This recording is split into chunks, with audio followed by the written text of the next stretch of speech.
ወይኔ ዛሬ ምን አጋጠመኝ መሰላችሁ? በሚገርም ሁኔታ ማለት ነው። አንዳንድ ጊዜ ራስን ራስን ንጹህ ማድረግ ራስን መጠበቅ በቃ በሁሉ ነገር ላይ ራሳችሁን ጠብቃችሁ የምታደርጉት ነገር ራሳችሁን በጣም ነው የሚያስደስታችሁ ማለት ነው። በጣም ከምነግራችሁ በላይ ማለት ነው። እንግዲህ አንዳንድ ጊዜ አንዳንድ ሰዎች ራሳቸውን ዝቅ አድርገው የሚያጡ ሰዎች አሉ። ራሳቸውን በቃ ባለቻቸው አቅማቸው ራሳቸውን ኖርማሊ አድርገው አይኖሩም ማለት ነው። አንዳንድ ጊዜ ፍሪ ሲሆን ነፃነት ሲኖራችሁ የሆነ የሚሰማችሁ ስሜት አለ። ነፃነት በተሰማችሁ ሰዓት እና ዝም ብላችሁ በምትኖሩበት ሰዓት አንድ አይደለም በእርግጥ ማለት ነው። ግን ደግሞ ራሳችንን አለመጣል፣ ራሳችንን ዝቅ አድርገን አለማዋረዳችን ክብራችን ነው ለእኛ ሲጀመር እኛ ለሴቶች ማለት ነው።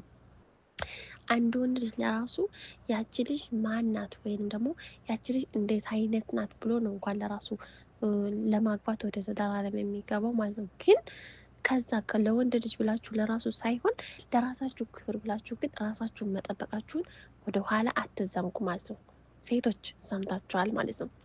ዛሬ ምን አጋጠመ የመሰላችሁ ማለት ነው። እንግዲህ አንዳንድ ጊዜ በሚገርም ሁኔታ አኳኋናችንም ሁሉ ነገራችንም የተቀየረ ነው። ከሰው ጋር መግባባታችን ለራሱ የተለያየ ነው እና የሁሉም ሰው አግባቦትነት የተለያየ ነው። እንግዲህ ዛሬ ምን አጋጠመኝ ስለዚህ ደስ የሚል ነገር ማለት ነው። በራሴ እኮራለሁኝ እኔ በእርግጥ በራሴ ምንነቴን ውስጤ ምንነቴን ስለማቅ በቃ የሆነ ደስተኛ ቅብጥብጥ ነው የሚያደርገኝ ራሴ ማለት ነው። አስባችሁታል? የሆነ ነፃነት ነገር ተሰምቷችሁ በቃ ስንትን ሳትሉ ስትቀሩ ደስ ይላላ። ዛሬ እኔ ትምህርት ቤት ልጅቷን ላድረስ ሄድኩኝ። ከዚህ ሴትዬ ልበሽ አለችኝ። ያው ታውቃላችሁ ጧት ተነስቼ ተማሪዎቹን አዘጋጅቼ ልብሳቸውን አዘጋጅቼ እነሱን ሴቶች ልጆች አሉ ጸጉራቸውን አዘጋጅቼ ምናምን ነው የሚሄዱት ማለት ነው።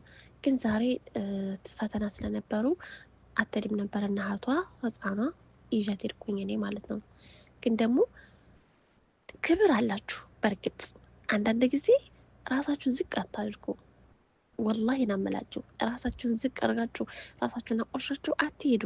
ባለቻችሁ ነገር ተዋቡ፣ ባለቻችሁ ነገር አጊጡ፣ ባለቻችሁ ነገር ልብሳችሁን ለራሱ ማለት ነው ልብሳችሁን ያችን ያለቻችሁን ልብሳችሁን አጥባችኋት ስትለብሷት እንደ ደስ እንደምትል ልነግራችሁ አልችልም ማለት ነው። ከዛ ይቺ መዳም ናት ወይስ ሰራተኛ ናት አይሉኝም መሰላችሁ? እንደው ድንግጥ ናርኩት ማለት ነው። እንደው ሀቂቃን ማለት ነው እኔ ልነግራቸው አልችልም ማለት ነው። አንደኛ ልጅቱ ህፃን ናት፣ ሁለተኛ ያኔ የልጅ እናት መሆን እችላለሁ። ያኔ በእኔ እድሜ የልጅ እናት መሆን እችላለሁ። የ5 ዓመት ልጅ ማድረስ አያቅተኝም። 6 እንደዛ አደረገ እንጂ ማለት ነው ያኔ። ከዛ በቃ እኔ ምክንያቱም ከዛ ልጅቷ ድሞም ልጅቷ መጣለኝ በስሜ ነው ቅብጥብጥ አደርጋ ማለት ነው። ከዛ ገረማቸው ማለት ነው። እኔ ሌላ ጓደኛ አለችኝ እዛ ትምህርት ቤት የምትሰራ እዛ ትምህርት ቤት ልጅቱ የምትማርበት ትምህርት ቤት ጓደኛ ትሰራለች። እሷን ስጠይቅ አልመጣችም እንደ ብዬ ስጠይቅ እንዴ ይቺ ሀበሻ ሰራተኛ ናት እንዴ እንደዚህ የሆነችው እንደዚህ አለባበሷ በቃ ማሻአላህ ይሆናል አይደለ? የሆነ ሞራናችሁ ለራሱ ይጨምራል ማለት ነው። እነግራችሁ አልችልም። እኔ እንደዛ ሲሉኝ ይበስ ሞራል የተጨመረ። በእርግጥ እኛ ሰው ስንባል 2 አይነት ከለር ነን እና የማይመቸንም አለ የሚመቸንም አለ። አሁን እኔ በጣም ተሰቃይቼ ነው እዚህ ቤት የምኖረው። በቃ ስተኛም ስበላም ስቀመጥም አንድ ላይ እነሱ ጋር ነው። ሁሉ ነገር አንድ ላይ ነው። ከምግቤ ላይ ተነስቼ እንኳን ለራሱ እነሱን አስተናግዳለሁ ማለት ነው። ግን ደግሞ ቤት ውስጥ ሁኜና ውጭ ላይ ሁኜ አንድ አይነት አይደለሁም። ቤት ውስጥ እንደዚህ ሁኜ እነሱም ነፃነት ቢሰጡኝ ሰዎቼ በእርግጥ ሰዎች ነፃነት ሰጥተውኝ ነው እንጂ ነፃነት ባይሰሩኝ ማንም ሰራተኛ እዚህ ቤት አይሰራም። አንደኛ የሚተኛበት ክላስ የለውም፣ ሁለተኛ ስስ ፍራሽ ላይ የሚተኛላት ማንም የለም፣ ሶስተኛ ልጆች ጋራ 4 ሴቶች መሀል ላይ የሚተኛ ሰው ማንም የለም። የልጅ አፋሳ ቀይሮ ማንም አይሰራም። ቤቱ በዛ ላይ ጠባብ ነው። ስልክ ለማውራት አይመች። እንደምታዩኝ ዩቲዩብ ለራሱ በሳይለንት ነኝ። እንደምታዩኝ አንዳንድ ቀን ነው የማወራው። በዚህ ምክንያት የልጆች ድምጽ ስለሚገባ ስልካቸው ስለሚገባ አስቸጋሪ ነው። ማንም ሰራተኛ እዚህ ቤት መጥቶ አይሰራም። በእርግጥ ግን እኔ በጣም እስቃለሁ፣ እጫወታለሁ፣ እቀልዳለሁ። እነሱ ይበሉትን እበላለሁ፣ እነሱ ይጠጡትን እጠጣለሁ። ለእንኳን አይደለም ቀርቶ አይደለም ምን ትፈልጊያለሽ ተብዬ ነው የምጠይቀው ቤት ማለት ነው። ምንድነው የምትፈልጊ? ምንድነው የምትፈልጊው? ምግብ ምንድነው የምትፈልጊው? ጣፋጭ ነገር ምንድነው የምትፈልጊው? አሲር ነገር ተብዬ ነው።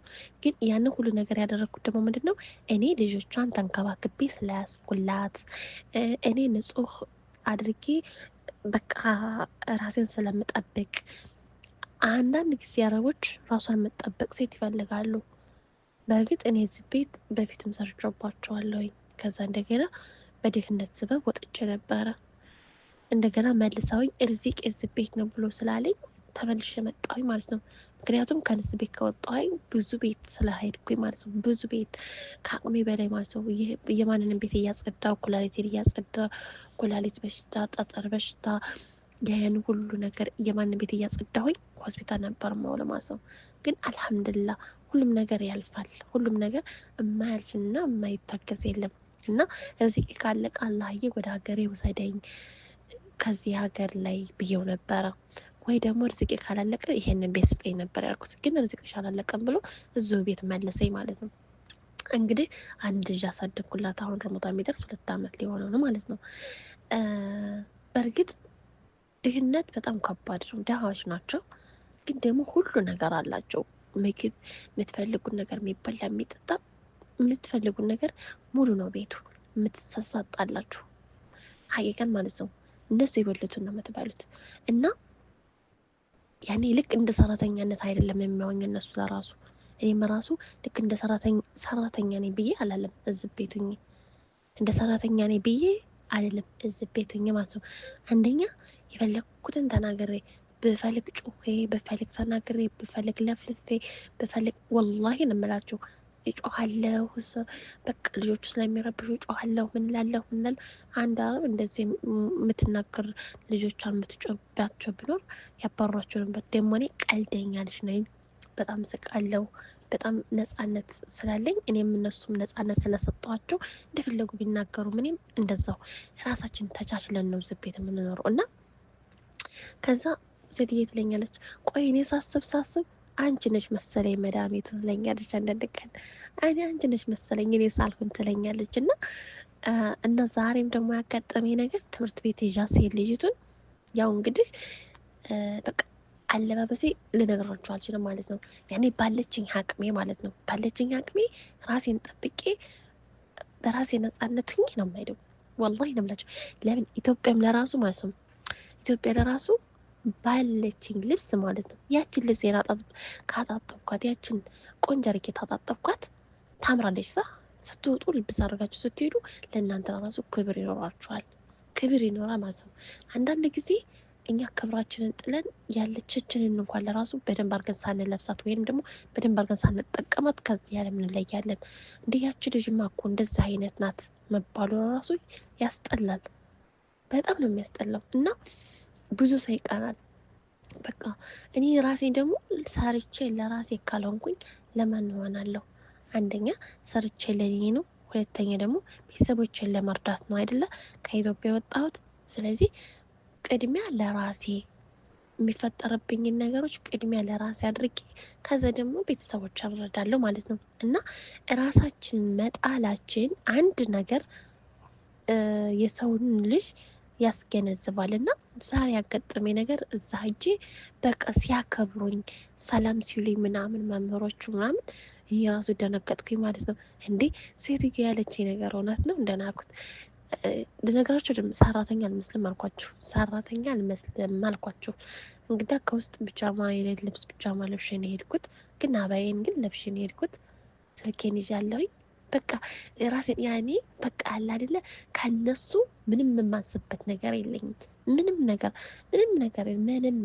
ማለት እንደውም እበልጥ እንደሆነ እንጂ ማለት ነው። እና ራሳችሁን ዝቅ አታድርጉ። ባለቻችሁ ነገር ንጽህናችሁን መጠበቅ፣ በቃ ሁሉ ነገራችንን መጠበቅ። በእርግጥ እዚህ ሀገር ላይ በጣም ከባድ ነው። እኔ አሁን የኢትዮጵያ እና የአሁን እዚህ የምኖረው ህይወት ፊቴ ለራሱ አንድ አይነት አይደለም።